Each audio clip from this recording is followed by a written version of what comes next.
ಓಂ ಸದ್ಗುರುನಾಥ ಶರಣಂ ಜಯ ಜಯ. ಓಂ ಸಚ್ಚಿದಾನಂದ ಶರಣಂ ಜಯ ಜಯ. ಎಲ್ಲರಿಗೂ ನನ್ನ ನಮಸ್ಕಾರಗಳು. ಈಗ ಯೋಗ ವಾಸಿಷ್ಠದಲ್ಲಿ ಜ್ಞಾನಯೋಗ ತರಂಗಿಣಿ ನಿರ್ಯಾಣ ಪ್ರಕರಣದಲ್ಲಿ ಚತುರ್ಥ ತರಂಗ. ಇದರಲ್ಲಿ ಭೃಷುಂಡ ಕಾಗೆಯನ್ನು ವಸಿಷ್ಠರು ಕೇಳ್ತಾರೆ, ನೀವು ದೀರ್ಘಕಾಲ ಚಿರಂಜೀವಿಗಳಾಗಿ ಬದುಕಿದ್ದೀರಿ, ಸಾಲದಕ್ಕೆ ಅನೇಕ ಸೃಷ್ಟಿಗಳನ್ನು ಪ್ರಳಯಗಳನ್ನು ನೋಡಿರ್ತೀರಿ, ಅದರ ವೈಚಿತ್ರ್ಯವನ್ನು ಕೂಡ ಹೇಳಿದ್ರಿ.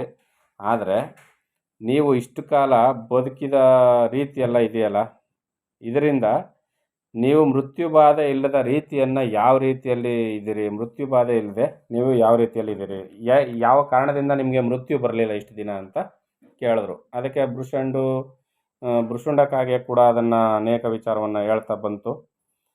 ಮುಂದುವರೆದು ಹೇಳ್ತಾರೆ, ಯಾತರ ವಿಚಾರಕ್ಕೆ ಉತ್ತರ ಫಲವು ಸತ್ಯವಾಗಿಯೂ ನಾಶರಹಿತವಾಗಿಯೂ ಸಿದ್ಧವಾಗುವುದೋ, ಯಾವುದು ಭ್ರಮೆ ಇಲ್ಲದೆ ದುರಪೇಕ್ಷೆಗಳಿಂದ ಮುಕ್ತವಾಗಿರುವುದೋ, ಯಾವುದು ಕೇವಲ ದ್ವೈತಕ್ಕೆ ಭಂಗವಂ ಕೊಡುವ ಭೇದಜ್ಞಾನ ಪಿಶಾಚದಿ ನೋಡಲ್ಪಡದಿರುವುದೋ, ಯಾವುದು ಆದಿ ಮಧ್ಯಾಂತಗಳಲ್ಲೂ ಸರಸವಾಗಿ ಮನೋಹರವಾಗಿರುವುದೋ, ಯಾವುದು ಆದಿ ಮಧ್ಯಾಂತಗಳಲ್ಲೂ ಪ್ರಕಾಶಿಸುತ್ತಾ ತತ್ವಜ್ಞರಿಂ ಪಿಡಿಯಲ್ಪಟ್ಟಿರುವುದೋ, ಯಾವುದು ಬುದ್ಧಿಗೆ ದೂರವಾಗಿ ಅದಕ್ಕೂ ಬೋಧ ಯೋಗ್ಯತೆಯಂ ಕೊಡುವುದೋ, ಯಾವುದು ಸೇವಕರಿಗೆ ಮೃತ್ಯುವಂ ನಿಶ್ಶೇಷವಾಗಿ ತಪ್ಪಿಸುವುದರಿಂ ಪರಮಾಮೃತವೆಂದು ಪ್ರಸಿದ್ಧವಾಗಿರುವುದೋ, ನಿರತಿಶಯವಾದ ಸೌಖ್ಯ ಉಂಟಾಗುವುದರಿಂದ ಸರ್ವೋತ್ತಮ ಸೌಭಾಗ್ಯವೆಂದು ಯಾವುದು ಪೇಳಲ್ಪಡುವುದೋ, ಅಂಥ ಚಿದಾನಂದ ಸ್ವರೂಪವಾದ ವಸ್ತುವಿನಲ್ಲೇ ಸರ್ವಕಾಲದಲ್ಲೂ ನಿರಂತರವಾಗಿ ಮನವಂ ನಿಲ್ಲಿಸತಕ್ಕದ್ದು.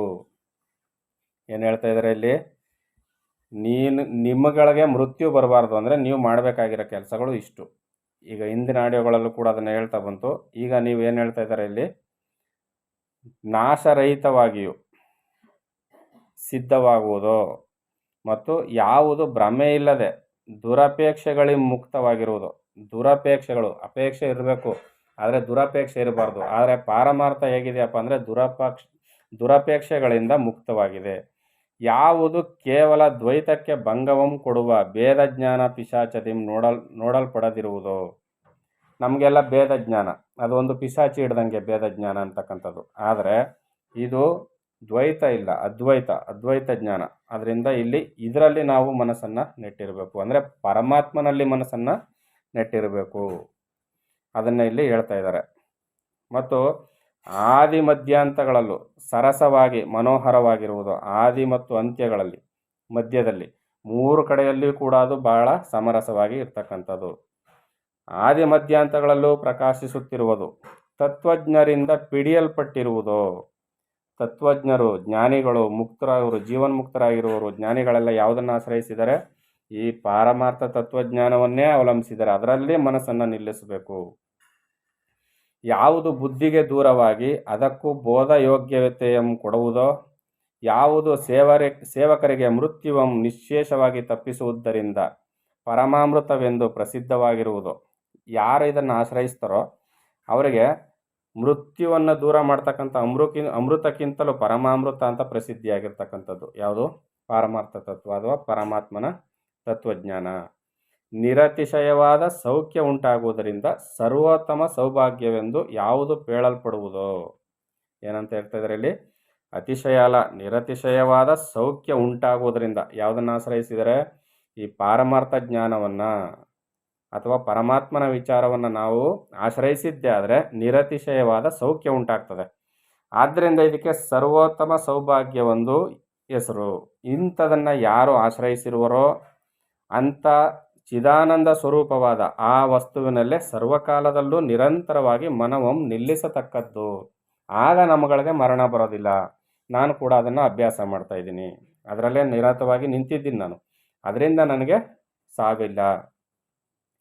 ಸುರಾಸುರ ಸಿದ್ಧ ಸಾಧ್ಯ ಗಂಧರ್ವ ವಿದ್ಯಾಧರ ಚಾರಣ ಕಿನ್ನರ ಕಿಂಪುರುಷರ ಅಪ್ಸರ ಸಹಿತವಾದ ಸ್ವರ್ಗಲೋಕದಲ್ಲೂ ನಗನಗರ ನದಿ ಸಮುದ್ರ ಸಪ್ತದ್ವೀಪ ಸಮನ್ವಿತವಾದ ಭೂಮಂಡಲದಲ್ಲೂ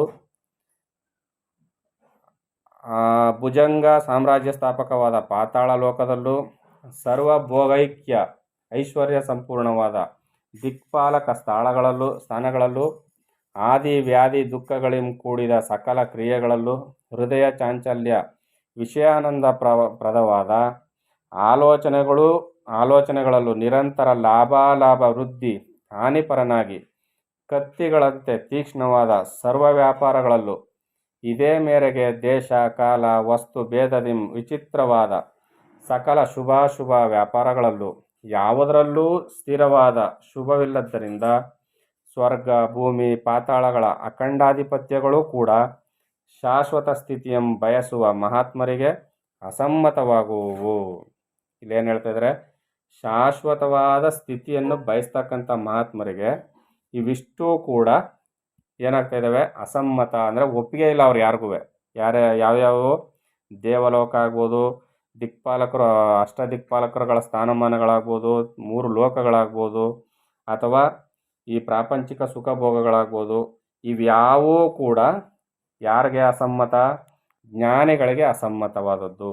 ಇದರಲ್ಲಿ ಯಾವುದೇ ಕಾರಣಕ್ಕೂ ಕೂಡ ಮನಸ್ಸನ್ನು ಇಡಬಾರ್ದು. ಅಖಂಡಾಧಿಪತ್ಯಗಳು ಕೂಡ ಶಾಶ್ವತ ಅಲ್ಲ.